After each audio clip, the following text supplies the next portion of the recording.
Good to go, Tracy? You're good whenever you're ready. Awesome. Sounds good. Well, hello, everybody. My name is Justin Zahn. I'm an application engineer here at Greenheck. My main job is to work on our laboratory and fume exhaust line. I also do a little bit with our ductless garage transfer fans. I'm also a little bit involved in the data center world as well. Today, we're going to be talking about some of the lab exhaust system guidelines. There have been some significant updates in the industry that everyone needs to be aware of. We'll go through the basics of operation and then talk about the lab exhaust products, and then we'll wrap up. What is the point of a laboratory exhaust system? We want to remove any effluent or contaminant from that space below and expel that up into the atmosphere. We want to make sure that that plume is getting up high enough where it's not going to be a danger to any makeup air systems, or let's say there's a dorm or a rooftop bar somewhere down the line. We want to make sure that that plume is not going to come in contact with essentially the general public, right? So these are life safety applications. Most of the time, whatever these fans are exhausting is extremely hazardous to the general public, sometimes even deadly. So it's our job that we need to make sure we are definitely doing our due diligence when designing these types of systems. And essentially, our main goal is to make sure that everyone is safe. How do we design our lab fans? We design it around one standard and one code in the industry. The first standard is going to be ANSI Z9.5. So what that states is that discharge velocity, so the air coming out the top of these fans, needs to be moving at 3,000 feet per minute or more. Typically, if you are trying to achieve a higher plume height, your velocity is going to be much more than 3,000 feet per minute. And it's really important to remember that velocity and plume height have a direct relationship with each other. And why it's so important to remember that is because that standard, ANSI Z9.5, has now actually changed in the industry. It is no longer 3,000 feet per minute. It is now up to you or whoever's in charge of that lab space to determine what kind of velocity you need coming out of these fans. But again, keep in mind the lower your velocity, the lower your plume height. Okay, so we need to make sure we're doing our homework on where these fans are going, what's coming out of these fans, because most of the time it's still going to be that 3,000 feet per minute is definitely still going to be needed. The reason behind that change, or I should say, one of the main reasons behind that change is these fans are energy hogs, right? They take up a lot of energy while running. So the thought process is if you don't have to have your fans running at 3,000 feet per minute, why would you, right? If you can save a little bit of energy, you're definitely going to want to do that. But again, we just want to remind everybody to please do their homework on, whatever's coming out of these fans, where these fans are going to be located. That's all going to have a direct impact on, how high this plume has to go. Okay.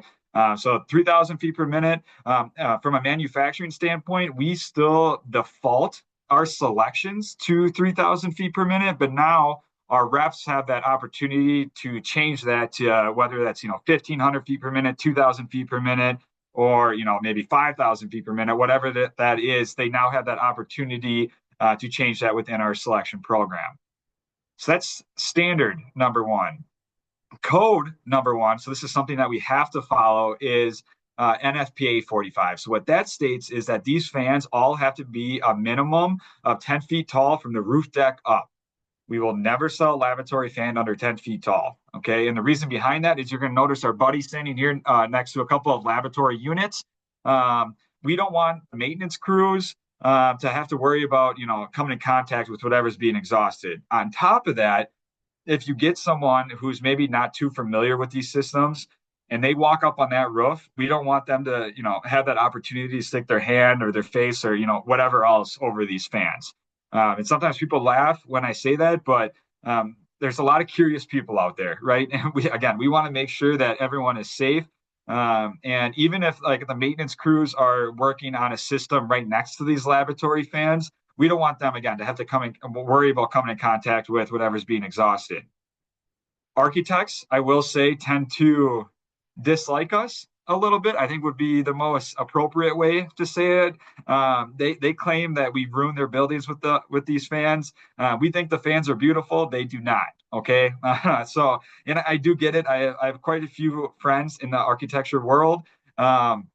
And, the last thing they want to do is stick one of these fans up on a brand new building. But again, these are life safety applications. The whole point of these fans is to keep people safe. So that 10 feet tall rule is, again, that's something that we cannot waver from. We get the questions all the time. Eight, can you make your fans 8.5 feet tall, 9 feet tall, whatever it is? And the answer is always going to be just a straight no. Okay. So they have to be 10 feet tall from the roof deck up.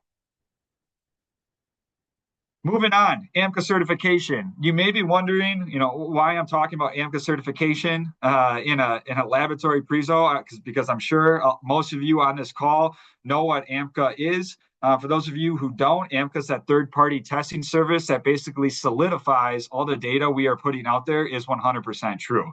Okay.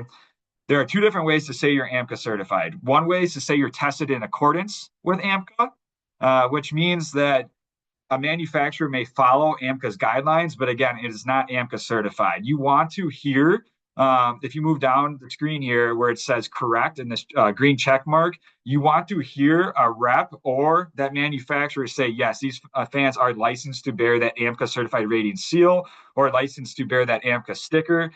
It's really, really important that you can decipher between the two, okay? Because a lot of customers, they will hear other manufacturers say, hey, we're tested in accordance with AMCA, and they will kind of go blind, right? They hear AMCA and they're like, yep, good to go. We can move on. No big deal. But again, you want to make sure that those fans can bear that AMCA sticker. And especially why it's so important for laboratory fans is because, again, I probably sound like a broken record already, but these are life safety applications. So we want to be, we want to make sure that we are being as accurate as humanly possible with our fans and with our selections and with our data.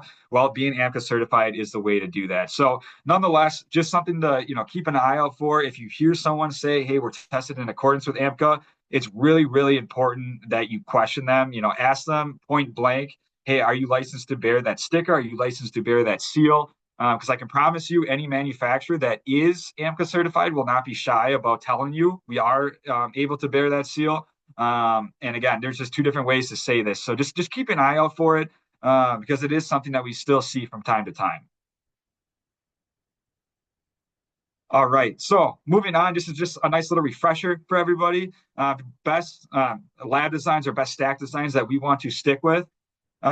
We want to make sure that we are sticking with straight stacks, nothing on top of these stacks. So we want to make sure that we are not at all affecting how our plume is coming out of these fans, right? So we don't want to negatively affect these the plume coming out of these fans.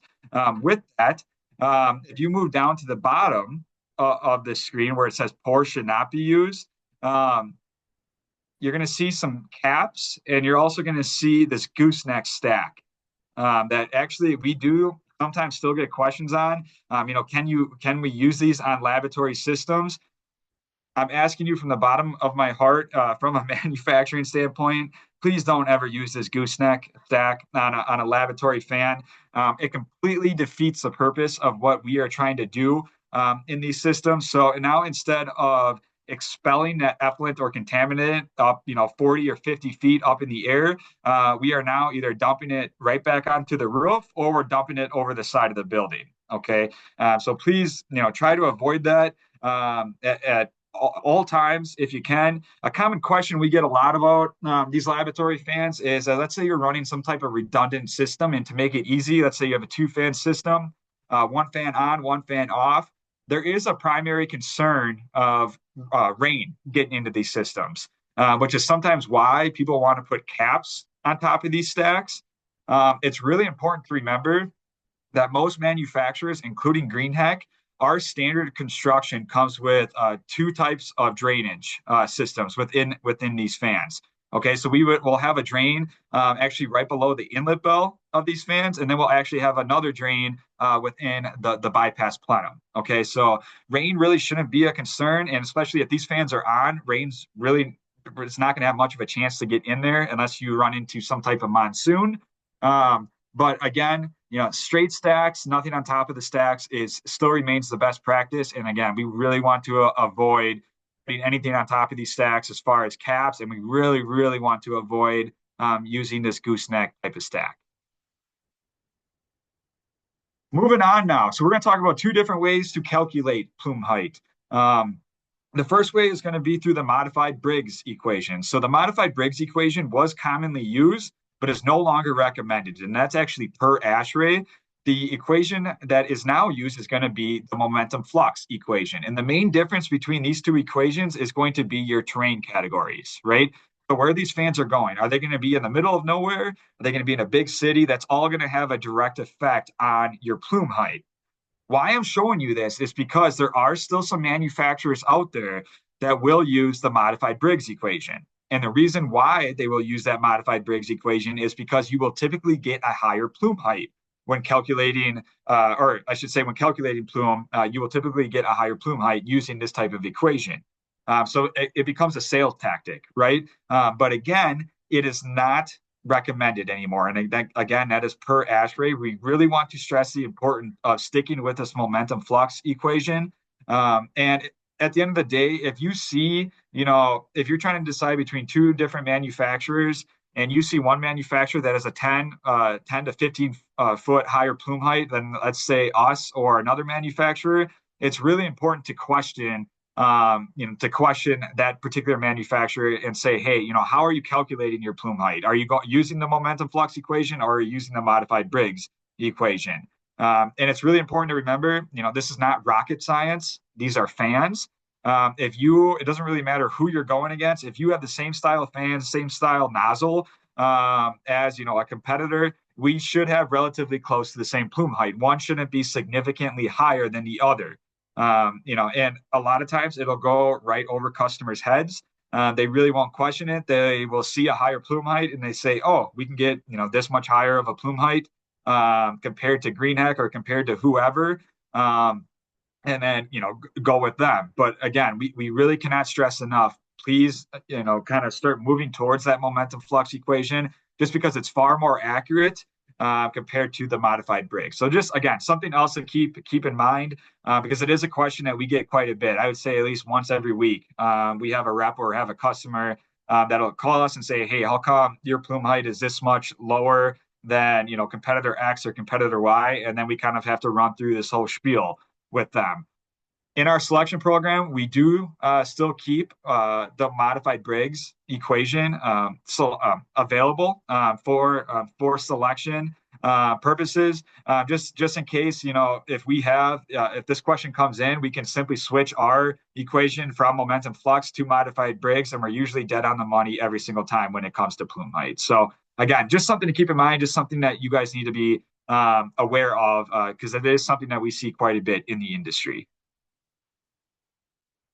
Moving on. So we're going to be talking now about older lab designs. So it used to be you would have, one fan for one fume hood. So that could mean you could have, 20 to 25 different fans up on the roof.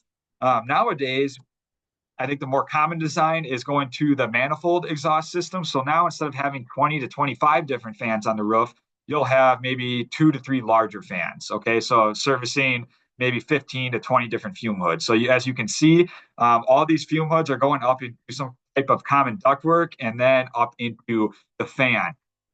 One thing to keep in mind with this, and this is another common question that comes up quite a bit.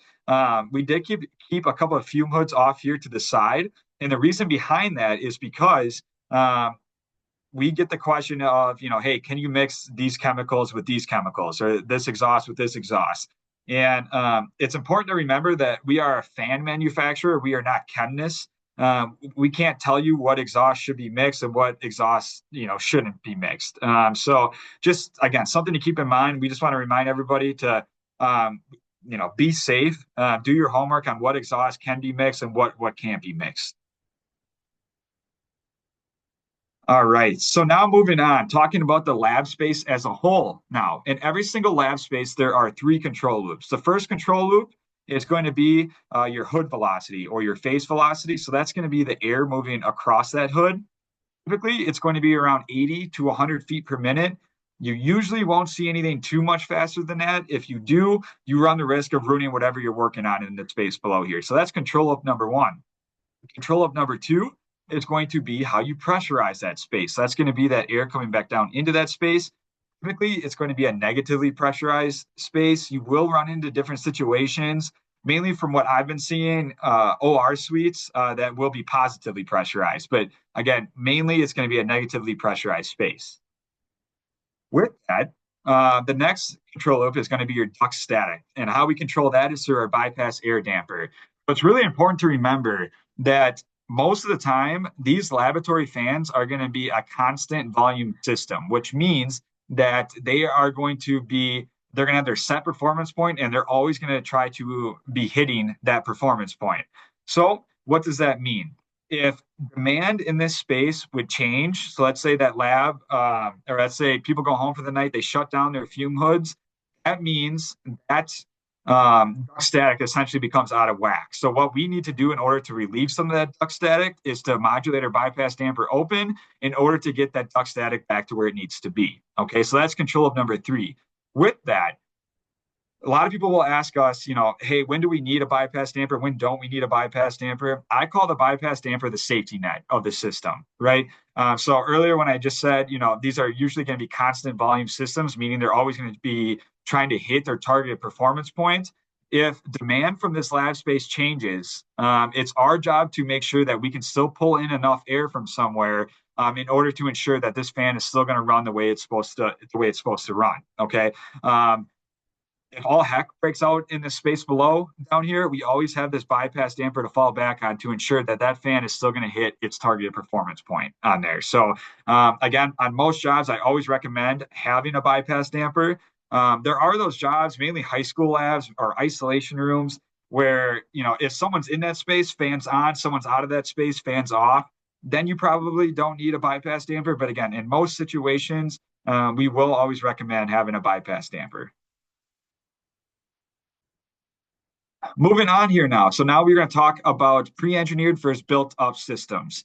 So it's no secret that these laboratory systems, they're expensive, right? They do cost a lot, and there are times where there may be opportunity to shave some of that cost off by maybe going to a third party, and getting some different aspects of that system from them in order to create your actual system. So we start up top here on this built-up system, you're going to notice one that there's guy wires on here, and the reason why there's guy wires on here is because we use some type of third-party curb on this, and I honestly don't even know if you would call this a curb.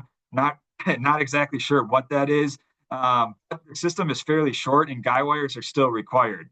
Most laboratory systems will come with some type of wind load rating. At Greenheck, our laboratory fans come with a wind load rating of 125 miles per hour without the use of guy wires. But that's if you use our curb. If you do not use our curb, a wind load rating is voided and guy wires do become required. With that, I think the biggest aspect of this when going with a built up system, so taking different bits and pieces from third parties, is going to be the overall fan performance. You truly have no idea how that system is going to perform once it actually gets out into the field. And the reason why you don't know that is because it was never pre-tested before it actually left the factory. Okay, so this could be another headache waiting to happen out in the field. Um, you know, you hope you know how these fans are going to perform, but at the end of the day, you truly don't, just because they've never been tested. Whereas if you look at the pre-engineered system, so down here in the right-hand corner, these are going to be some large vector fans. As you can see, no guy wires are attached to any of these fans, and that's because they are using our curve. And the biggest aspect of this, again, is how these fans are going to perform, right? You know how they're going to operate out in the field. So there's hopefully going to be less surprises. And when I say less surprises, it's important to remember, again, these are machines. So obviously anything can happen, problems can arise, but going with that pre-engineered system is a great way to minimize a lot of those problems. All right, so now we are going to dive into the laboratory products themselves here. We're going to start with our Vector H. So our Vector H is going to be our smaller inline laboratory fan. These fans are capable of doing right around 24,000 CFM, up to about 3.5, 4 inches of pressure. So these are the fans that you will see, or you would utilize these fans on, high school labs, science labs, isolation rooms, basically any job that doesn't require high CFM, high pressure. That's where these types of fans will come into play. belt or direct drive construction, you're going to notice that we actually, in this pictorial here on the direct drive unit, we kind of made this motor floating here on the outside of the actual fan, and that was actually done on purpose. So that's what we call our power pack. So the power pack, it's a really, really nice design point. If you ever need to get into this fan for whatever reason, you would simply unbolt this from the outside. And as you unbolt that, you would pull. And as you pull, the motor and the wheel would all come out as one assembly. It's really important to remember a common question we get about all of our laboratory fans, and I know it's a common question throughout the industry, that these lab fans almost all the time at Greenheck, it is 100% of the time, but these motors are completely isolated from the airstream. Okay, so they never come in contact with whatever's being exhausted. And the reason why that's so important to remember is we get a lot of requests for explosion-proof motors. Okay. Obviously, on certain jobs, they may be required, but I would say 95% of the time, the only thing these motors are coming in contact with is fresh air from the outside. Okay, so explosion-proof motors really are not needed on most of these systems. On our direct drive units, not only with our Vector H, but also with our Vector M direct drive, which I'll talk about in a little bit. A lot of times we will just say no to explosion-proof motors simply because typically explosion-proof motors will have a larger frame size, right? As you can see, we are very limited on spacing inside of this direct drive fan, which means that an explosion-proof motor just simply may not fit. Okay, so when you can, try to stick with just your standard motor because most of the time, again, that's really all you're going to need. And if you do need an explosion-proof motor, work with us. We'll kind of figure out, what's being exhausted, where these fans are going, and if it is truly needed. And then we'll also try to figure out, hey, can we fit it in one of these fans? We'll talk about the applications. We talked about high school science labs, college science labs. One application I did not talk about is restaurant exhaust. So for grease exhaust, we can get these laboratory or these Vector H fans with a grease exhaust rating.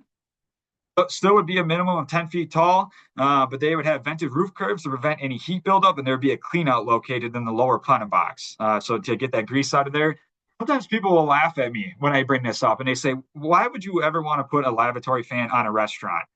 Which is definitely a valid question, right? That doesn't really seem like the most cost-effective option when it comes to any type of grease exhaust. But what I always tell people is, if you live next to your favorite burger joint, steakhouse, whatever that is, that may smell good for a while, but you're not going to want to smell it every single day of your life. Okay. And that's where these types of fans come in.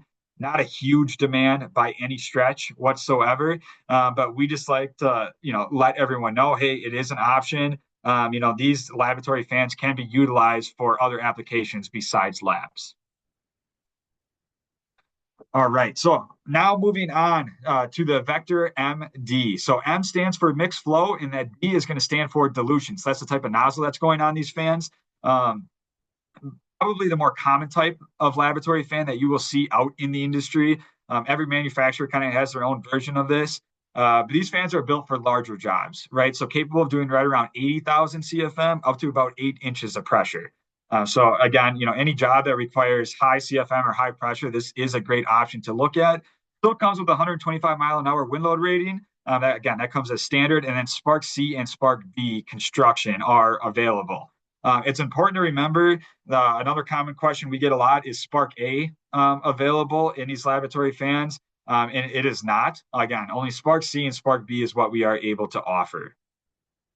Looking at the overall design of these fans. So if there's some newer folks on the call, again, we're talking about how that motor is, completely isolated from the airstream. Same thing here. Maybe you guys aren't aware of it, but this motor will actually sit within a bifurcated housing. So it's essentially a double wall housing around this motor, where that air will move up and around that motor into the nozzle, into the atmosphere. Okay, so again, completely isolated from that airstream. A couple of key design points when it comes to our laboratory fans versus, maybe some of the other manufacturers that are out there that kind of set us apart. One is going to be where this isolation damper goes. Okay, so this isolation damper is actually positioned above our bypass plenum, which means that to access this isolation damper, you don't have to crawl into a contaminated area in order to get at this damper. Okay.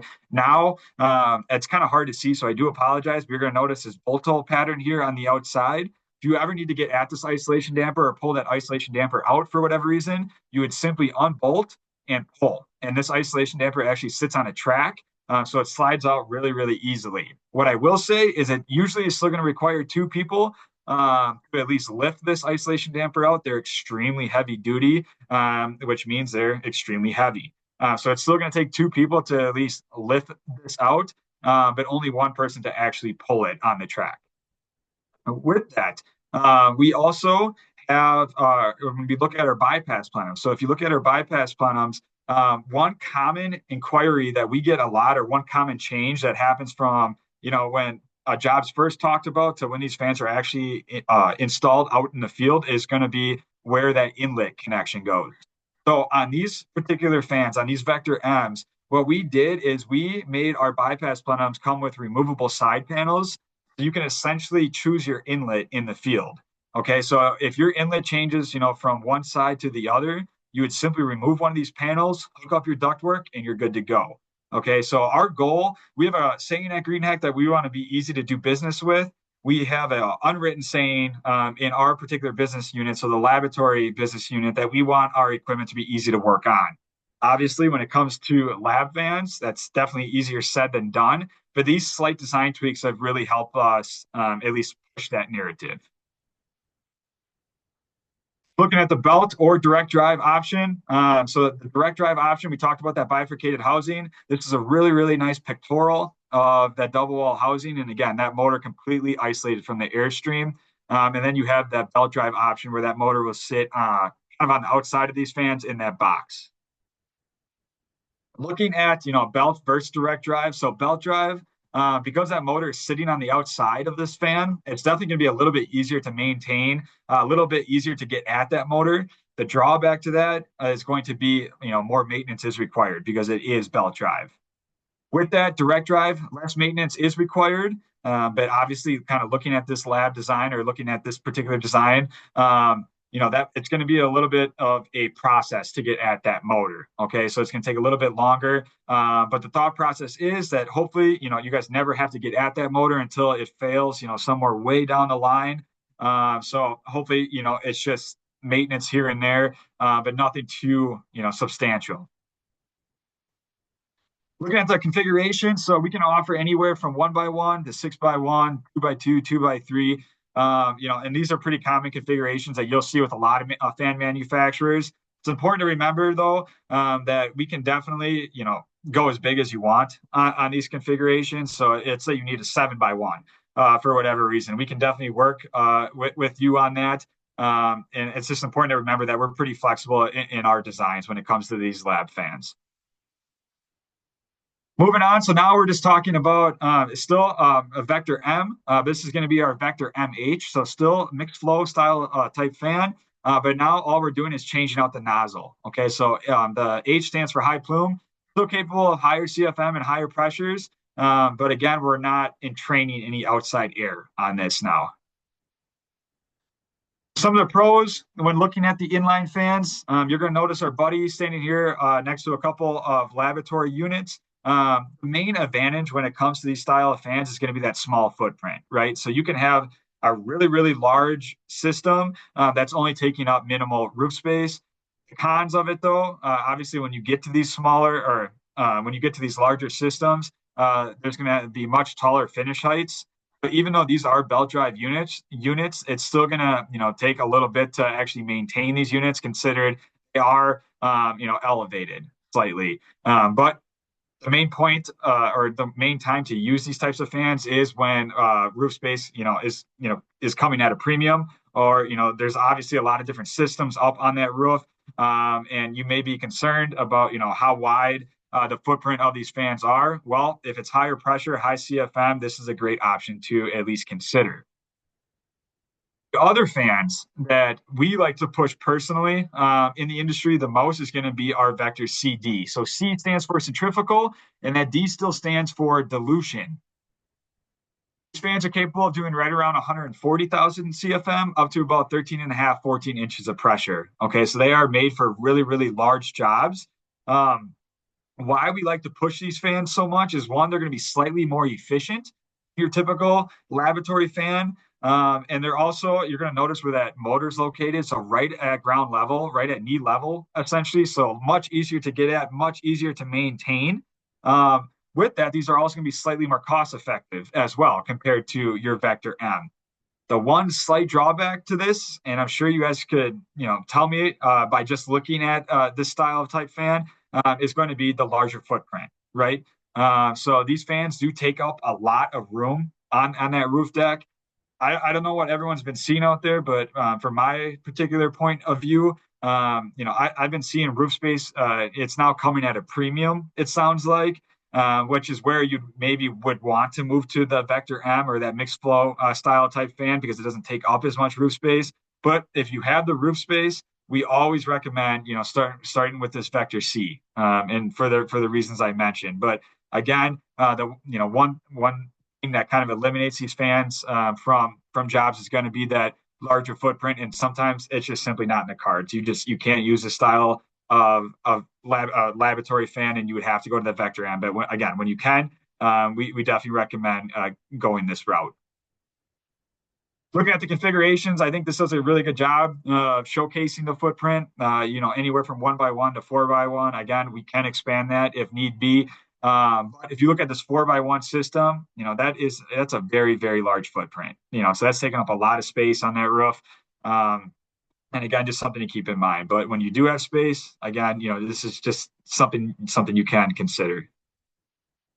Looking at the typical mixed flow and centrifugal applications, university labs, pharmaceutical companies, basically any job that requires high CFM, high pressure, that's where you're going to want to use these types of fans.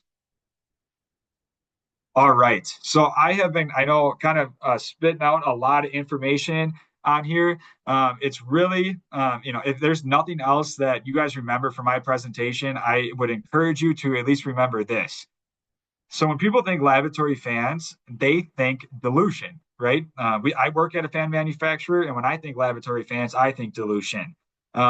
We are trying to change that narrative in the industry where, a lot of people think that because it's a laboratory fan, they think you have to have dilution. That is simply not true. A lot of times that'll come from our competitors because a lot of times that's the only thing they can offer is a dilution style type nozzle. But it's important to remember that there's no code in this industry saying you must have dilution. So what we did, in order to compare these two types of nozzles, is we selected a fan at 30,000 CFM at 5 inches of pressure. Starting with the dilution style type nozzle, if you look at this brake horsepower, we're at 55.1. If you look at the high plume, we are at 43. That is a significant difference in energy consumption. Okay. And nowadays, energy consumption seems to be on the top of everyone's priority list. So definitely something just to keep in mind. We're entraining more air throughout this system. So more air is coming in, which means that more horsepower is required. With that, we looked at the effective plume rise. With the dilution style type fan, we were at 50.4. And then if you look at the high plume style type fan, we are at 54.0. Okay. But now we are not only saving energy with the high plume, so compared to running at 43 brake horsepower compared to 55, but while consuming less energy, we are also achieving a higher plume height. Okay, so that's just something to keep in mind. Bullet sound as well. I think everyone kind of knows the nature of these fans. These fans are loud. That's just how they are. But if you look at the dilution style type fan compared to the high plume, we're at 91 decibels compared to 88. And some of you may be saying, well, that's only a difference of a couple decibels. But once you get up to this high of sound levels, every decibel makes a huge, huge difference. It's important to remember, I'm not discrediting the dilution style type nozzle at all. It's definitely still 100% needed in the industry, mainly for jobs that, if they have an exhaust with a really, really bad odor, or if you have an exhaust that's really, really hazardous and these fans are in, a highly populated area, that's a great way to knock that hazardness down a little bit or that smell down a little bit. Again, we're just trying to give you options. That's our whole point of showing you this slide. And if you remember nothing else from my presentation, just remember this one saying: there is no code in this industry saying you must have dilution. All right. So now moving on, talking about some of the accessories that we will typically see on these laboratory fans. Starting with the standard bypass plenum, right? Fairly common on almost every single laboratory system. Single wall construction, usually the upgrade to this is going to be the double wall bypass plenum. The saying goes that using this type of bypass plenum, so the double wall bypass plenum, is used to prevent condensation. We've ran quite a few tests on it with the amount of air that's actually going through these systems. How well that works is still kind of up in the air. It's again, we see it specced out a lot on a lot of our competitors. But what we always tell people is it's 99.9% of the time using a double wall bypass plenum is usually not needed. Some competitors will do it because they think it will be a spec lock because they'll offer it as standard. We do offer it as an upgrade, but just know again, work with your rep who can work with us. We can truly find the correct solution for you because most of the time, again, these double wall bypass plenum is not needed. Obviously, the cost is going to go way up. And I think the bigger aspect of this is going to be you're adding a significant amount of weight to that roof deck down below. So just something to keep in mind, but nonetheless, it is an option for you guys. All right. So now talking about sound when it comes to these systems. There are a couple different ways you can combat sound. One is going to be through the attenuated wind band and wrap. This is used to reduce outlet sound. The main advantage here is you're not really adding any height to the system, why that's a big deal is because adding height to that system could sometimes mean that guy wires do become required. Obviously, guy wires, it sounds like that not too many people want to deal with them anymore. That's the main advantage here, again, not adding height. The disadvantage with that attenuated wind band and wrap is you're not combating sound as well as the inline discharge attenuator. Okay. So this combats sound much, much better compared to the attenuated wind band and wrap. The drawback here is going to be using this type of attenuation, you are going to be pulling or you are going to be adding in a significant amount of height to that system. Or I shouldn't say significant, but enough to where guy wires do become required. Okay, so the trade-off here is going to be you're combating sound better, but you're adding height. If you go with the attenuated wind band and wrap, you're not combating sound as well, but you're not adding any height to that system. Looking at the next form of attenuation. So this is typically actually where I like to start when it comes to attenuation, depending on what the aspects of that job all entail. And what I mean by that is if you have a system that's pulling in a significant amount of additional bypass air, this is a great way to combat one of the louder parts of the fan. A lot of people who are maybe not too familiar with laboratory systems will think that essentially the whole weather hood is the bypass damper. It is not. It's important to remember that most bypass dampers are going to be fairly small. And why they're going to be so small is because once we modulate those open, our goal is to create some type of velocity going through that system. Okay.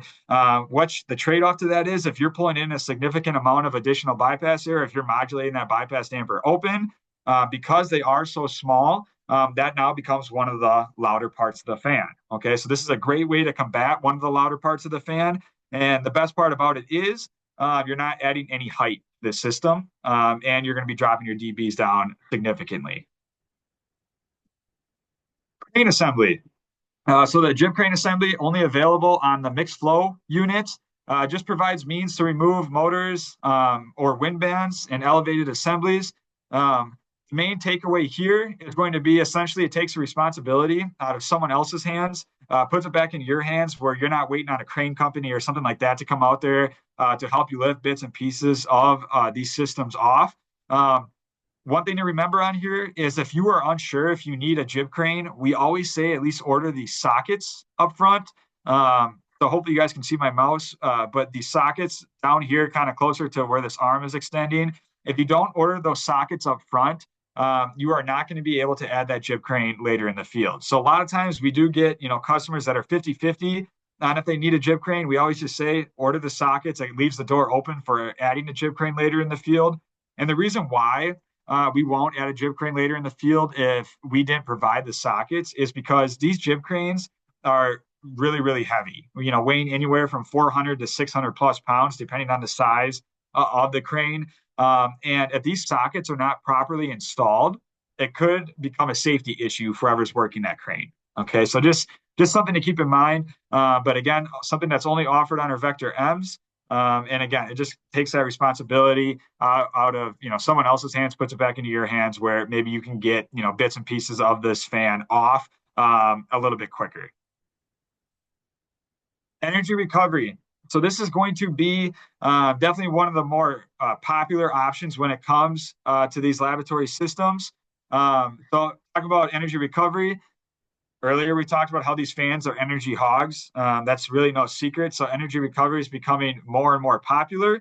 We can offer energy recovery on our Vector M's and our Vector C's.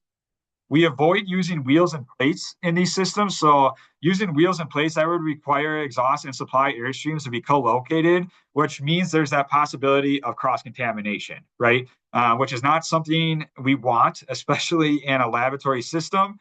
So what we use is going to be the runaround coil loop method. So supply and exhaust ducts are not brought together. There's no possibility of cross-contamination. This is your typical energy recovery setup. So you can see that runaround coil loop method.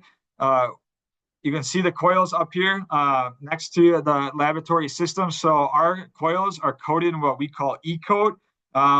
It's some people will say it's a step up from your typical header site coating. Personally, I believe it's pretty similar. It may be a little bit more rugged, but that's what our coils are coated in. Right now, our cabinet capacity as far as CFM goes is we can offer up to 80,000 CFM up to for our cabinet capacity.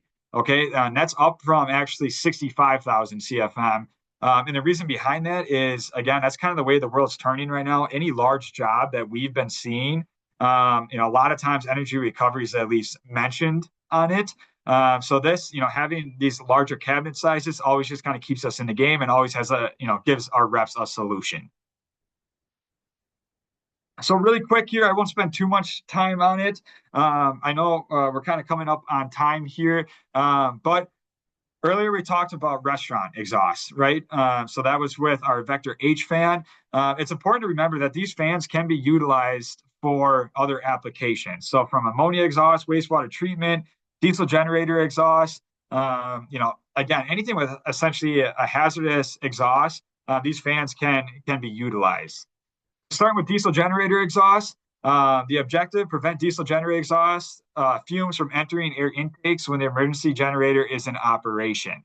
Okay, so a lot of stadiums will have these big standby generators where if something happens or if they lose power, these generators will turn on while that exhaust needs someplace to go.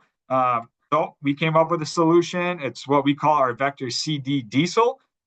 It's made to handle much higher temps and basically just made to get that generator exhaust up in a way where we won't have to worry about that exhaust coming in contact with any makeup air systems.